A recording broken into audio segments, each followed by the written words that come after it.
Welcome back to Definitely Not Definitive. I'm Ken. And I'm Bethany. We're just a couple of wild and crazy kids in love that love some Wild Card Wednesdays. It's a Wild Card Wednesday! Yeah, and so for this Wild Card Wednesday, we got the complete story of Little Nightmares. Ooh. Yeah, so we played through the first two games of Little Nightmares, and we enjoyed it.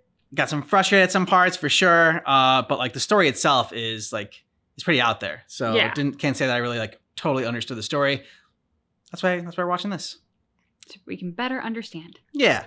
Thanks so much for everyone that voted on our poll last week. And if you want to vote for next week's Wildcard Wednesday video, go ahead and check out our community tab on our home section on our channel page. Yes, please. I'm going to be telling the entire story of Little Nightmares. The games came out in this order, but I'll be going through them chronologically, which is in this order. 4 characters, 4 stories. Let's start with the story of the girl in the yellow raincoat in Very Little Nightmares. The game takes place in The Nest, a mansion on top of a rocky cliff. The girl in the yellow raincoat wakes up in her hot air balloon, which has crash landed into the nest. After going through the attic, the girl sees a kid named Six, who quickly runs away after being seen. The girl encounters the craftsman, and it's heavily implied that he's been crafting dolls out of live children. She manages to free a kid from a cage, but sadly, the kid gets turned into a doll, as we will see later. The girl successfully eludes the craftsman while going through his workshops. She makes it to the living quarters of the nest, where she encounters the butler, who uses his telekinetic powers to hover around and carry out his chores. Six is occasionally seen wandering about, trying to escape on her own. Further into the living quarters, we meet the Pretender, the supposed owner of the mansion, and she's having a tea party with her dolls. The Pretender is seemingly very lonely, so she had set up a bunch of dolls in various rooms to give her the illusion of company. At the mansion's foyer, she yells at a doll before angrily dragging it outside. That particular doll was the kid that the girl rescued earlier. When the girl exits the mansion, the butler starts to chase after her. While running away from the butler, the girl happens upon Six again. The two of them briefly cooperate to escape, after which Six runs off on her own. The girl makes it to the cliffside where she sees the Pretender mourning the loss of her doll. The Pretender starts to go after the girl down a very tall cliff. While getting away, the girl saves Six from falling to death. To return the favor, Six pushes a boulder onto the Pretender. Nice, Six. The Pretender somehow survived. Oh no! So the girl and the Pretender fall into the water, and the girl's raincoat floats to the surface, confirming her death. But we see that Six survived the journey. We're going to be seeing a lot more of her. So that's the end of Very Little Nightmares. That's on a happy note. Story in Little Nightmares 2. After having a dream/vision of a door marked with an eye symbol, Mono wakes up in a forest next to a TV. He finds a cabin and gets into the basement where a music box can be heard. Mono breaks into the room where he's introduced to Six. Mono reaches his hand out to her, but she pushes past him and runs away. Six goes upstairs and tries to reach a handle to open the attic. Realizing that she can't reach it on her own, she decides to team up with Mono. The two of them grab a key from the attic and use it to escape the cabin. They alert the hunter, the owner of the cabin, as they sneak past him. The hunter pursues the pair until they're cornered into a shed. As luck would have it, there's a shotgun in the shed, so they shoot the hunter. Why not? The pair make it to a shore and ride on a wooden door, slowly drifting across the ocean until they arrive at the Pale City. While going through the abandoned buildings, a TV suddenly turns on. Mono is strangely drawn to the TV, and he somehow tunes the transmission until he's literally sucked into the TV screen. He tries to reach the door at the end of the hall, but Six pulls him out of the TV. Anyhow, Mono and Six make it to a school building. Initially, it looks empty, but further inside, they encounter the bullies, evil little children made of porcelain. A group of bullies ambush the pair, and Six gets dragged away. So Mono continues forward alone and comes across the teacher. Even the bullies, unruly as they can be, are scared shitless of the teacher, and they behave perfectly while in her presence. Mono sneaks around the classrooms, trying to elude the teacher as she uses her very extendable neck to look out for any disturbances. Mono makes it to the kitchen where he fights off a few bullies. Using a bully's head that popped off, he disguises himself and walks past the cafeteria and the hallway undetected.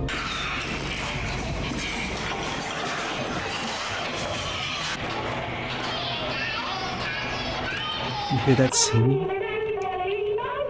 The porcelain head eventually breaks, so Mono fights off the rest of the bullies he comes across. Mono finds Six hanging upside down in the bathroom, so he kills the bullies responsible and cuts her loose.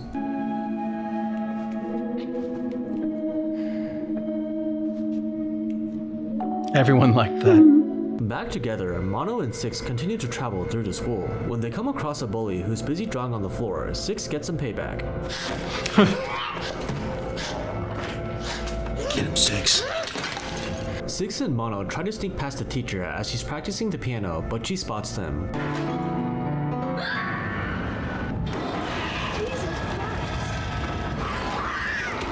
Ugh. They just barely escape the teacher through an air vent and they make it out of the school. Six gets a little chilly because of the rain, but she finds a yellow raincoat. Let's just assume that this is the same raincoat from Very Little Nightmares and it's somehow found its way to the Pale City. Anyway, Mono and Six turn up at a hospital. The hospital's main occupants are the patients, amalgamations of human remains and mannequin parts. Mono and Six come up against the doctor, the one responsible for treating said patients. Mono and Six are seen as an intrusion, so the doctor's dead set on catching them. As the doctor chases after them, the pair lure him into an incinerator and burn him alive. Six's reaction to watching him being burned alive is interesting to say the least. So they escape the hospital and continue to traverse the city. Yeah, Six They is very encounter the damaged. viewers, residents of the Pale City that have become obsessed with the TVs, or more accurately, the TV's transmission. Mono finds another TV that draws him in, and this time he's able to finally reach the door at the end of the hall. By opening the door, he releases the Thin Man.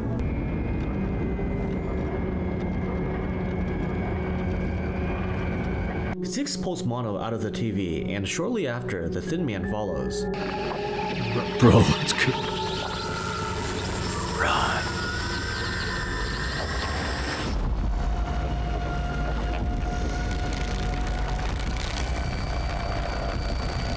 Six tries to hide, but the Thin Man catches her and takes her away, leaving behind her glitched remains.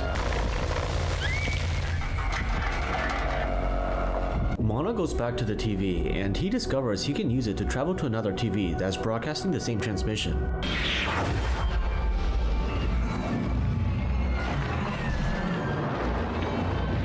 Yeah. With his newfound ability, Mono uses the TVs to travel through the city. He finds Six trapped in another TV and he tries to pull her out, but the Thin Man pulls her back in. The Thin Man comes out and goes after Mono, slowly but confidently hunting him down. Mono manages to get away from the Thin Man for a bit, but he sees the glitched remains of Six, which pushes him to stand his ground. Near the front of the signal tower, Mono takes off his paper mask and confronts the Thin Man. The two of them face off and we see that their powers are very much alike. Their duel bends the very buildings around them. In the end, Mono is able to overcome the Thin Man, resulting in the latter disintegrating. And so, Mono finally makes it to the signal tower, the source of the transmission. Reality inside the tower seems to go by its own supernatural laws of physics, but he still manages to find his way through. He finds Six, who's turned into a grotesque monstrosity who's become obsessed with her music box.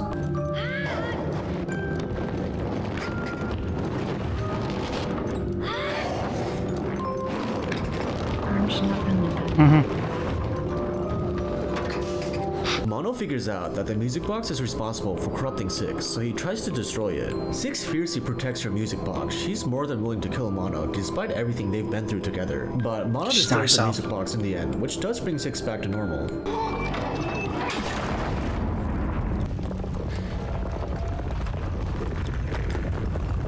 The fleshy insides of the tower start to cave in, so the two of them start to haul ass. While Six is well ahead, the path to the exit crumbles, and Mono jumps to grab onto Six's hand. Instead of pulling him back up right away, Six stares into Mono's face for a bit, and then she lets him go. Yeah. You dare! She's gonna let go! What? No! What? Why would you do that? Why would you do that? You saved you on purpose! I saved you! So Six makes it out of the signal tower, leaving Mono for dead. What the f?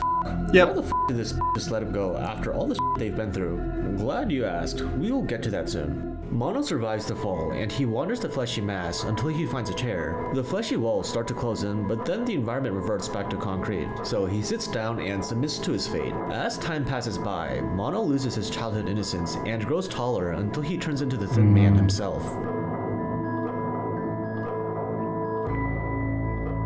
Hence, the cycle begins anew. The Thin Man waits until he is inevitably freed by his younger self. Back to Six, after exiting the tower, she pops into some room. Her shadow self appears and gestures towards a pamphlet on the floor. The shadow disappears, and Six's stomach growls with hunger.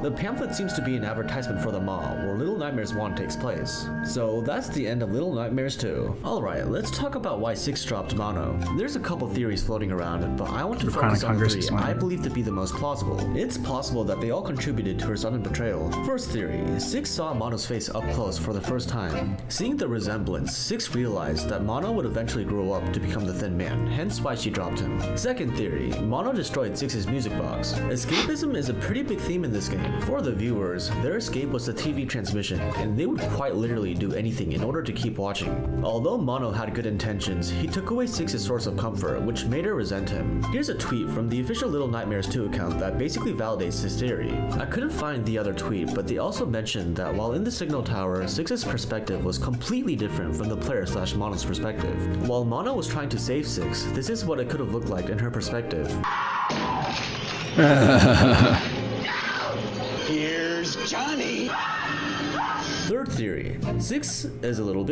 In any case, as much as I hate how often this phrase is thrown around, it's really up to your interpretation. Anywhoosies, let's move on to the story of Secrets of the Maw, the DLC expansion pack of Little Nightmares 1. The game takes place in, you guessed it, the Maw, a submersible ship resort that caters to the rich elite. The protagonist of this story is the runaway kid. The kid wakes up in the prison's bedroom and starts his escape. He drops into the depths where he has to evade an unseen but ever-present threat known as the Granny. She's supposed to look like this. Wow, what a beauty. The Granny is constantly in hot pursuit as the kid goes through the flooded areas. The Granny does eventually show her beautiful face. Oh, that TV was such a pain in the ass. We couldn't, like, there was a glitch in the game, couldn't get it to move. Her. The kid makes it back up, but he gets captured by the janitor. Yeah, we finally did. Yeah. Oh, thank God. The janitor looks like this, by the way. The kid wakes up in a cage where we catch a brief glimpse at 6 before the kid is dragged away. He gets stuffed into a body bag on a moving hook, but he manages to break free. He falls onto a pile of coals and a few gnomes come to check up on him, but they scurry away when he gets up. The kid is now in the hideaway where he meets a number of gnomes. The gnomes are initially apprehensive, but when the kid embraces them, they quickly warm up to him and follow him around. They're so cute, look at them, they mimic his movements. As the kid goes around, gathering the trust of other gnomes, he makes sure not to catch the janitor's attention, who's evidently blind but has an acute sense of hearing. The gnomes follow the kid to the furnace room where they're inexplicably compelled to start throwing coal into the furnace. Enough gnomes are gathered to feed the furnace. The kid takes the ascent using the transport coals. He passes through a gnome shelter and gets on top of an elevator, unknowingly almost coming into contact with the lady, the proprietress of the mall. The kid arrives at the residence, aka the lady's quarters. The kid sneaks past the lady, who's curiously brushing her hair in front of a broken mirror. As the kid collects the statues needed to proceed to the next area, he encounters the Shadow Kids. The Shadow Kids are very hostile and dangerous, but they can be fought off with the light. The kid finds the last statue, which grants him access to a secret room. Inside, the kid sneaks a peek at the lady unmasked, which she's not too thrilled about. The kid realizes he needs to get the f*** out, but unfortunately, the lady is one step ahead of him. The kid wakes up as a gnome and he wanders through the guest area. He finds his way to a room where there's a lone sausage on the floor. So he looks at the sausage and that's it.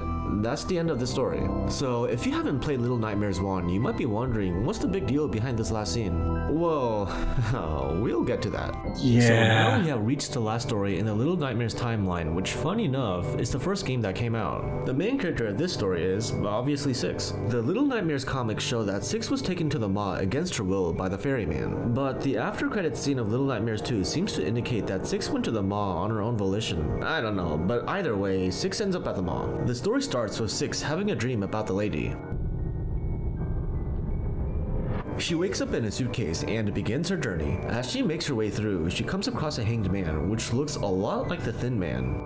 Probably just a coincidence. 6 shows up at a children's bedroom where she first encounters the janitor. She sneaks past and makes it to a prison cafeteria where she starts to suffer from a crippling bout of hunger. A kid very kindly throws a piece of bread to her, which she devours. And so she continues on her merry way. 6 happens upon a few gnomes throughout her journey, which, like the runaway kid, she can befriend by hugging them. After some time, she's struck with hunger pains again, and she finds a meat in a cage and walks into the very obvious trap.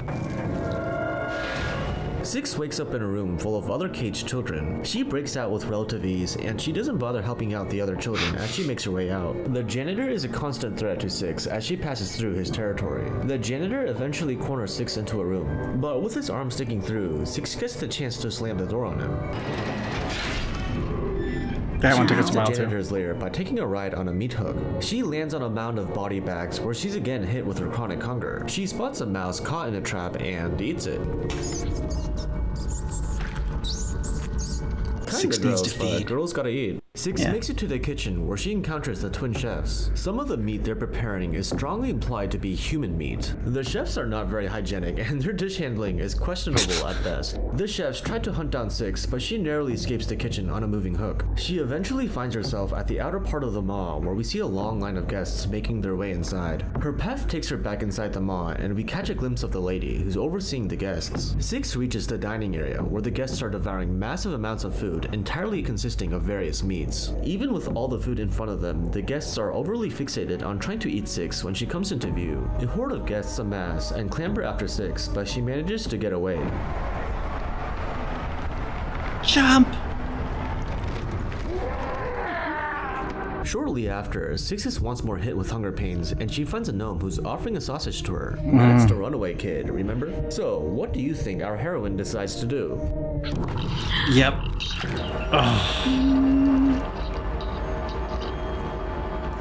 You were traumatized after that. I really was. There's a choice between that and the To sausage. be fair though, she probably realized that the sausage is made up of human meat, but still though, kinda fucked up. Yes. Anyway, Six rides an elevator up to the lady's residence. She sneaks past the lady and grabs a key, after which the lady disappears, for some reason. Six makes her way through the residence and sees that all the mirrors are broken, except for one that's conveniently small enough for her to hold. With the mirror at hand, Six has a showdown with the lady. Turns out that the lady's own reflections cause some serious damage to her. After a couple hits, the lady is staggered and Six is once again overcome with hunger. So she takes a bite.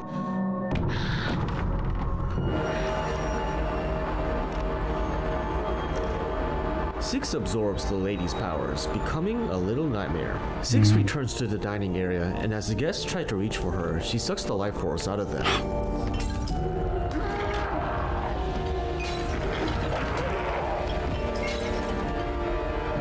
The doors to the exit open, and a group of gnomes show up to watch her leave.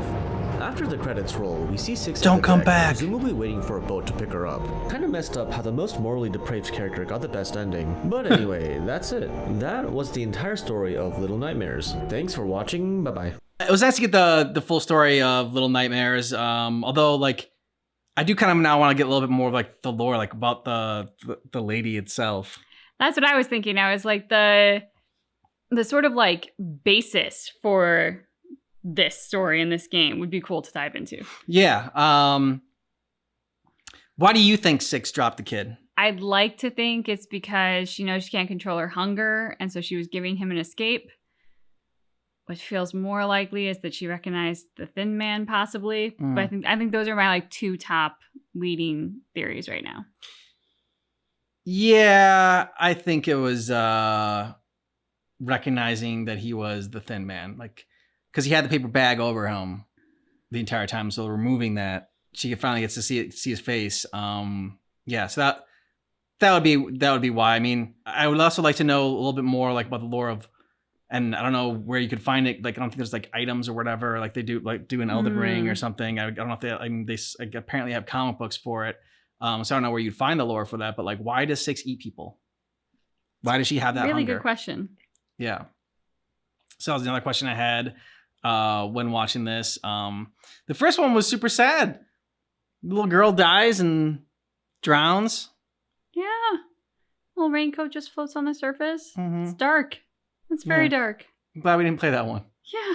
The other ones had super happy endings, but But can you imagine like getting to the end of that game and then dead? Mhm. That feels very unsatisfying.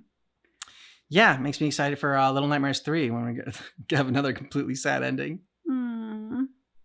Yeah. Yeah. So that's what you thought about this down below in the comments. And if you want to check out our Little Nightmares playthrough, we did it on a live stream and we have playlists for those. Thanks so much for seeing our reaction for Little Nightmares, the complete story, but just keep in mind That our reaction is definitely not definitive.